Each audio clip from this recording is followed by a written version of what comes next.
Nestled between lush forests and undulating hills, the quaint town of Elmwood was home to an old Victorian house located at the end of Rosewood Lane. This house, known for its ivy-covered walls and creaky wooden floors, had gained a spooky reputation for being haunted. However, what piqued people's interest the most was the mirror that was rumoured to be inside a certain room. A mirror that was said to be cursed. The legend began years ago when a wealthy widow named Eleanor Ravenscroft moved into the house. Eleanor was known for her beauty and vanity, and she had a stunning mirror imported from Europe to adorn her bedroom. The mirror was a magnificent piece, with an intricately carved wooden frame and a glass surface that seemed to shimmer with an otherworldly light. But whispers soon spread that Eleanor was never seen again after the mirror was hung. Over time, the house fell into disrepair, and the mirror became a local curiosity, with townsfolk daring each other to peek inside. Despite the stories, the house remained largely forgotten, and the mirror was shrouded in dust and mystery. Years later, a young woman named Clara moved to Elmwood. Clara was an avid collector of antiques and had a particular interest in the supernatural. When she heard about the mirror and the house, she was intrigued. She saw it as a challenge, a way to prove that the supernatural was nothing more than superstition. One crisp autumn day, Clara ventured to Rosewood Lane, her heart racing with a mix of excitement and trepidation. The house was as she remembered from her research, dilapidated, with broken windows and a sagging roof. She entered through the front door, which swung open with an eerie creak. The interior was just as worn as the exterior, with dust covering every surface. Clara made her way to the bedroom, where she found the mirror covered with a thick, white sheet. She pulled the cover away, revealing the mirror's ornate frame and pristine glass. Clara inspected the mirror closely, noting the detailed carvings and the way the glass seemed to glisten even in the dim light. She laughed off the chill that ran down her spine, attributing it to the old house's dampness. As night fell, Clara decided to stay in the house, setting up a small camp in the bedroom. The mirror's reflection cast strange, shifting patterns across the walls, and Clara found herself drawn to it. She noticed that the longer she stared, the more the reflection seemed to change, the patterns becoming almost hypnotic. At midnight, a strange noise awoke Clara, a soft whispering coming from the direction of the mirror. She sat up, her heart pounding. The whispers grew louder, coalescing into indistinct words. Clara approached the mirror, her flashlight flickering. The whispering became a chorus of voices, their tones pleading and desperate. Clara felt an intense pressure in the room, as if the air itself was becoming heavier. She tried to turn away, but her eyes were locked onto the mirror. The reflection was shifting wildly, showing scenes of a grand ballroom filled with people dancing, their faces obscured and blurred. Suddenly, the reflection changed. Clara saw herself, but not as she was. Her reflection appeared older, with hollow eyes and a sorrowful expression. The figure in the mirror raised a hand, its finger pointing directly at Clara.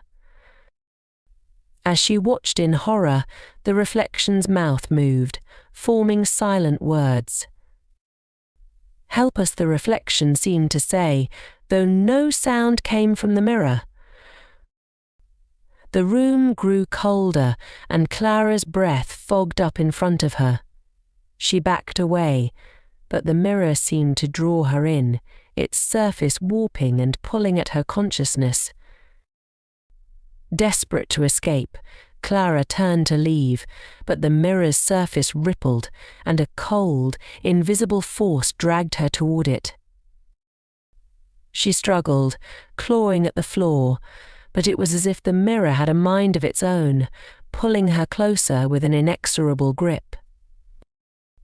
Just as she was about to be consumed by the mirror, Clara's flashlight flickered and went out, plunging the room into darkness. In that pitch black, the mirror's whispers became a deafening roar. Clara felt herself being enveloped by the glass, her screams swallowed by the dark. The next morning, the townsfolk discovered the old house again. The mirror was shattered into countless pieces on the floor, its frame splintered. Clara was nowhere to be found. Her belongings were scattered, but there was no sign of her. The house was silent, the oppressive darkness of the previous night replaced by an eerie calm. Years passed, and the story of Clara and the mirror became another layer of the house's dark legend. The mirror's shards were never cleaned up, and the house remained abandoned, a monument to the curse that lay within.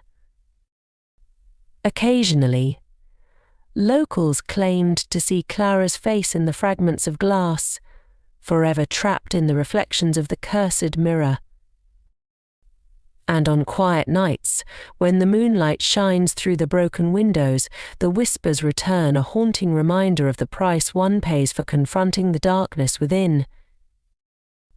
The house on Rosewood Lane continued to stand in its state of decay, a grim testament to the darkness that had claimed Clara.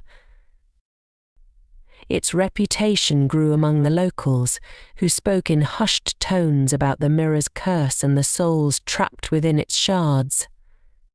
Years after Clara's disappearance, a new resident, James Parker, a historian with a fascination for local legends, arrived in Elmwood. James had heard about the mirror and the house, and while he was skeptical of ghost stories, he was drawn by the challenge of uncovering the truth behind the legend. He was convinced that there had to be a rational explanation for the disappearances and the eerie occurrences. James moved into a nearby cottage and began his investigation. He spent days researching the history of the house and its previous occupants. He discovered that Eleanor Ravenscroft was indeed a wealthy widow, known for her beauty and her fascination with the occult. Rumours had circulated that she was involved in dark rituals, and some believed that the mirror was a conduit to another realm. Determined to uncover the truth, James visited the house. He was taken aback by the state of disrepair, but he approached the task with methodical precision. He carefully examined every corner, cataloguing old documents and artifacts left behind. The mirror's shattered pieces remained strewn across the floor, and James approached them with a mix of apprehension and curiosity. One evening, as he was examining the mirror fragments, James noticed something strange. The shards seemed to shift subtly, reflecting odd patterns and shapes. His skepticism wavered as he began to see fleeting images in the fragments, familiar faces and distorted scenes. He felt a chill, but he pressed on, determined to find a logical explanation. Late one night, while James was poring over old letters found in the house, he heard a faint whispering, similar to what Clara had described. The whispering grew louder, and the temperature in the room dropped. James felt a cold draft and saw his breath mist in front of him. He turned to the mirror shards, which now seemed to pulse with a dark energy. James approached the mirror fragments and began to arrange them, driven by an inexplicable urge. As he placed the pieces together, the fragments formed a partial reflection of the room, but it was different. The reflection showed the room as it might have looked when Eleanor was alive. Luxurious and opulent, filled with elegantly dressed guests. The whispering grew louder and more distinct.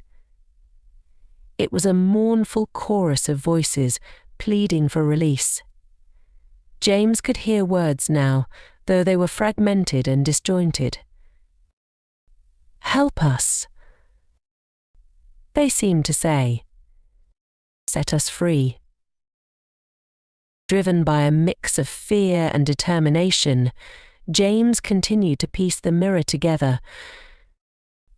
As he did, the reflection became clearer, revealing a figure standing in the centre of the ballroom.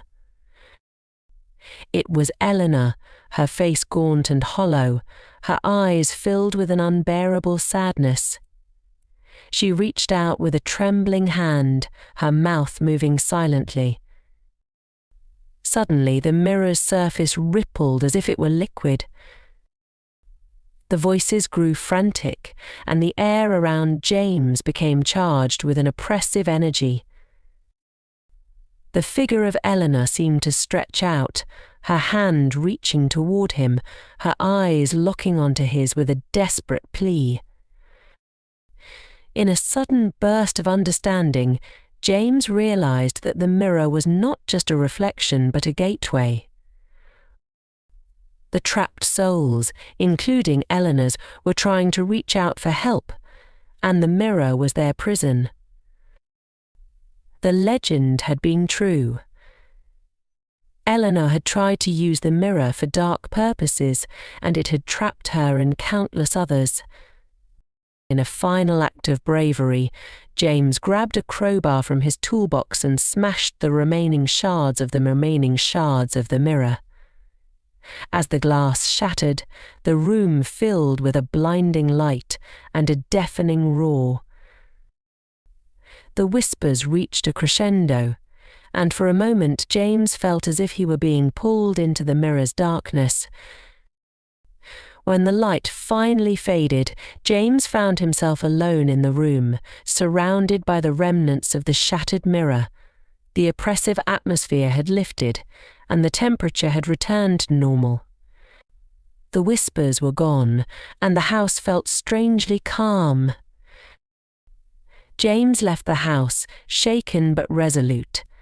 He had freed the trapped souls, including Clara's, from their mirror prison. The house on Rosewood Lane was left in a state of peace, its dark legacy finally put to rest. James moved on, but the story of the haunted mirror lived on in Elmwood's folklore. The house was eventually renovated and sold, and the new occupants reported an eerie but benign presence in the house, an echo of the past that no longer held malevolence. The mirror's legend became a cautionary tale about the dangers of tampering with forces beyond understanding. And though the house stood as a reminder of its dark history, it was no longer a place of fear but of reflection. A monument to those who had been lost and those who had fought to free them. The end. Thank you for listening. Please don't forget to like and subscribe.